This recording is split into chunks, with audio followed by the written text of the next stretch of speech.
اعوذ باللہ من الشیطان الرجیم بسم اللہ الرحمن الرحیم السلام علیکم ورحمۃ اللہ وبرکاتہ۔ ناظرین، ہم امید کرتے ہیں کہ آپ لوگ خیر و عافیت سے ہوں گے۔ ناظرین، رمضان المبارک کا یہ مہینہ چل رہا ہے۔ اللہ تبارک و تعالیٰ کا ہم جتنا بھی شکر ادا کریں اتنا ہی کم ہے کہ اس نے ہمیں ایک بار پھر رمضان کا مہینہ عطا کیا۔ تو اس رمضان کے مہینے کی ایک ایک گھڑی بہت ہی بابرکت ہے۔ روزے کے ساتھ یا رات کو قیام کرتے ہوئے جس وقت بھی ہم اللہ کے سامنے اپنے ہاتھ پھیلائیں، جو کچھ بھی اس سے مانگیں، اللہ پاک ہمیں وہ ضرور عطا کرتا ہے۔ تو اسی سلسلے میں وہ لوگ کہ جن کو اپنی محبت میں ناکامی کا سامنا کرنا پڑا ہے، کہ ان کو اپنی محبت میں ناکام ہو چکے ہیں، ان کے محبوب نے ان کو ٹھکرا دیا ہے، وہ ان کو چھوڑ کر چلا گیا ہے، وہ کسی اور کے ساتھ ہو گیا ہے، کسی اور سے پیار کرتا ہے، اور ایسے حالات میں خود محبوب وہ چاہتا ہے کہ وہ میرا محبوب میرے پاس ہی آئے، وہ کسی اور کے پاس نہ جائے، اس کے بغیر آپ کا گزارا نہیں ہوتا۔ تو اس کے لیے آپ رمضان المبارک کے اس چند دن ہیں، 3 دن ہیں، جو کہ 13، 14، 15 رمضان کی رات کا ٹائم ہے، اس وقت آپ یہ عمل کر لیں۔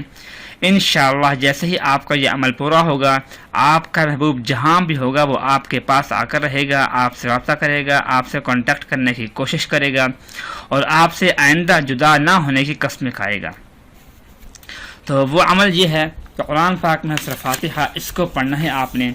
اعوذ باللہ من الشیطان الرجیم، بسم اللہ الرحمن الرحیم، الحمد للہ رب العالمین، الرحمن الرحیم، مالک یوم الدین، ایاک نعبد و ایاک نستعین، اہدنا الصراط المستقیم، صراط الذین انعمت علیہم غیر المغضوب علیہم ولا الضالین۔ یہ سورت اس کو پڑھنا ہے آپ نے، آخر میں ہلکی سی آواز میں آپ نے کہہ دینا ہے آمین۔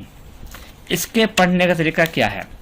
13، 14، 15 رمضان کی رات عشاء کی نماز اور تراویح پڑھنے کے بعد صبح سحری کے وقت سے پہلے آپ نے یہ عمل کرنا ہے۔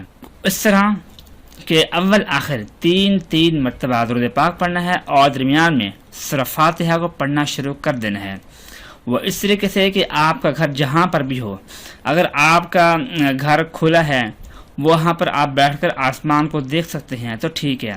اگر آپ کا گھر مکمل طور پر بند ہے، کھڑکی سے بھی آپ آسمان کو نہیں دیکھ سکتے، تو پھر تصور میں آپ نے اپنی چھت کو دیکھنا ہے، یہ تصور کرتے ہوئے کہ میں آسمان کو دیکھ رہا ہوں، یہ دیکھ رہی ہوں، تو یہ عمل کرنا ہے۔ تو آسمان کو دیکھتے ہوئے اپنے محبوب کا تصور کرتے ہوئے آپ نے اول آخر 3 مرتبہ درود پاک پڑھتے ہوئے درمیان میں سورہ فاتحہ کو پڑھتے رہنا ہے۔ اس کے پڑھنے کی کوئی لمٹ نہیں ہے، ہاں یہ ہے کہ کم سے کم جو اس کے پڑھنے کی لمٹ ہے وہ ہے 21 مرتبہ۔ اس سے اوپر جتنا بھی آپ پڑھیں گے، 41 مرتبہ، یہ بغیر کاؤنٹنگ کے بھی آپ پڑھنا چاہیں تو پڑھ سکتے ہیں۔ جتنا بھی زیادہ اس کو آپ پڑھیں گے اتنا ہی آپ کا زیادہ فائدہ ہوگا۔ اور اگر آپ چاہتے ہیں کہ آپ اتنا ٹائم نہیں پڑھ سکتے کیونکہ بعض اوقات نیند کا غلبہ ہوتا ہے، نیند آتی ہے، تو اس کے یہ ہے کہ آپ تراویح پڑھنے کے بعد جتنا ٹائم ہو سکے آپ سے، 1 گھنٹہ، 2 گھنٹے، آدھا گھنٹہ، جتنا بھی ٹائم آپ کو مل سکے اتنا ٹائم آپ نے چلتے پھرتے رہنا ہے اور پڑھتے رہنا ہے۔ جگہ کھلی ہو، یعنی چھت ہے یا صحن ہے، وہاں چلتے پھرتے ہوئے آپ نے یہ پڑھنا ہے۔ اور اگر جگہ کھلی نہ ہو، جیسے میں نے آپ کو پہلے بتایا کہ مکان بند ہے، آپ کا کمرہ ہے، تو کمرے کے اندر آپ نے ایسے ہلکے ہلکے قدموں کے ساتھ چلتے پھرتے ہوئے آپ نے اس سورت کو پڑھنا ہے اور اپنے محبوب کا تصور کرتے ہوئے پڑھتے رہنا ہے۔ انشاءاللہ جیسے ہی آپ یہ 3 دن عمل کریں گے، ان 3 دنوں کے اندر آپ کو اس کا رزلٹ مل جائے گا۔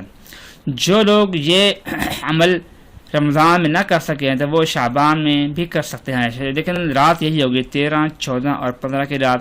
اگر شوال میں نہ کر سکے، شعبان نہیں بلکہ شوال میں نہ کر سکیں تو پھر ذی الحج کے مہینے میں بھی کر سکتے ہیں، ذوالقعدہ میں نہیں، ذی الحج کا مہینہ، بقر عید، قربان والی عید کے بعد 13، 14 اور 15 اس رات کو بھی پھر آپ یہ عمل کر سکتے ہیں۔ الغرض کہ 4 ماہ ہیں، ان 4-5 مہینوں کے 13، 14، 15 کی رات کو عمل کرنا چاہیں تو یہ کر سکتے ہیں، اپنے محبوب کی نیت کرتے ہوئے، اپنے محبوب کا تصور کرتے ہوئے۔ وہ 4 مہینے کون سی ہیں؟ رمضان کا مہینہ ہے، پھر شوال کا، پھر ذی الحج کا، اس کے بعد محرم کا، یہ 4 ماہ ہیں۔ ان 4 مہینوں کے اندر آپ نے یہ عمل کرنا ہے، اگر کرنا چاہیں تو کر سکتے ہیں، انشاءاللہ کامیابی آپ کو ضرور ملے گی۔ دعا ہے کہ اللہ پاک ہمارے اس رمضان کو قبول فرمائے، آمین ثم آمین۔ اپنا خیال رکھیے گا، اللہ حافظ۔